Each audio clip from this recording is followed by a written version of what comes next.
Hello बच्चों, let's read this question. The question says, the valence atomic orbital on carbon is in silver acetylide is dash hybridized. बच्चों इस question में पूछा गया है कि जो सिल्वर एसिटिलाइड होता है बच्चों, उसके अंदर कार्बन की हाइब्रिडाइजेशन क्या होती है, हमें ये बतानी है। फर्स्ट ऑफ ऑल क्वेश्चन की की कॉन्सेप्ट की बात करते हैं। इस क्वेश्चन का की कॉन्सेप्ट क्या होगा बच्चों? हाइब्रिडाइजेशन। हाइब्रिडाइजेशन बच्चों, अगर हमें किसी कंपाउंड की किसी एटम की हाइब्रिडाइजेशन निकालनी है किसी कंपाउंड के अंदर, तो हाइब्रिडाइजेशन निकालने के लिए पर्टिकुलर अगर हमें कार्बन की निकालनी है तो हम यहाँ एक स्टेरिक नंबर रूल को यूज करते हैं।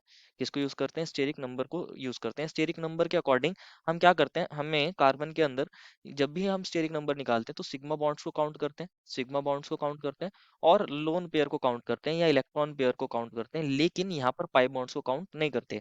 अगर इसकी वैल्यू आती है 4 तो हाइब्रिडाइजेशन होती है बच्चों sp3। अगर इसकी वैल्यू आती है 3 तो हाइब्रिडाइजेशन होती है sp2। और अगर इसकी वैल्यू आती है कितनी बच्चों? 2 तो कार्बन होता है sp हाइब्रिडाइज। क्या होता है? sp hybridise. तो अगर हम सिल्वर एसिटाइलाइड की बात करें, सिल्वर सिल्वर एसिटाइलाइड, एसिटाइलाइड, जो सिल्वर एसिटाइलाइड होता है बेसिकली, सिल्वर एसिटाइलाइड बोलते हैं Ag2, Ag2C2 को बोलते हैं।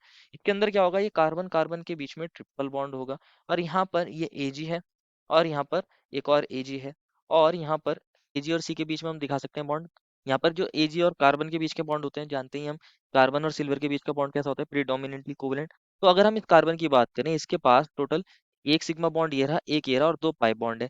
तो सिर्फ इसके पास 2 ही सिग्मा बॉन्ड्स हैं, तो इसकी अगर हम स्टेरिक नंबर निकालेंगे, स्टेरिक नंबर निकालेंगे तो इसके पास आएगा 2। इसी तरह इस वाले कार्बन के पास भी 2 ही सिग्मा बॉन्ड है, तो इसके पास भी स्टेरिक नंबर आएगा 2। कितना आएगा? 2 आएगा। क्योंकि स्टेरिक नंबर 2 है तो दोनों ही कार्बन कैसे हैं? sp hybridise. कैसे हैं? sp हाइब्रिडाइज्ड हैं, sp हाइब्रिडाइज्ड हैं। तो यही हमें पूछा गया था कि कार्बन कैसा होता है सिल्वर एसिटाइलाइड में? sp हाइब्रिडाइज होता है। वैलेंस एटॉमिक ऑर्बिटल जो होता है कार्बन का इन सिल्वर एसिटाइलाइड कैसा होता है बच्चों? sp हाइब्रिडाइज होता है। Therefore, the final answer is the valence atomic orbital on carbon in silver acetylide is sp hybridized. I hope you understood it well and best of luck.